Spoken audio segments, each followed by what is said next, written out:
జపాన్లో నాకి సుమో, ఏడుస్తున్న బేబీ సుమో పోటీ అని పిలువబడే ఒక ప్రత్యేకమైన మరియు పూజ్యమైన సంప్రదాయం ఉంది. ఏమి జరుగుతుంది అంటే పిల్లలు సాధారణంగా 1 సంవత్సరం కంటే తక్కువ వయస్సులో ప్రొఫెషనల్ సుమో రెజ్లర్ల చేతుల్లో సుమో రింగ్, డోహ్యో పై ఉంచుతారు. ఇద్దరు పిల్లలు ఒకరినొకరు ఎదుర్కొంటారు మరియు ఏడ్చిన మొదటి బిడ్డ రౌండ్ గెలుస్తుంది.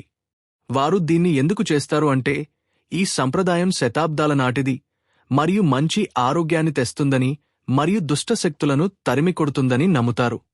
ఏడుపు బలం, శక్తి మరియు శిశువు ఆరోగ్యంగా ఎదగాలనే కోరికను సూచిస్తుంది.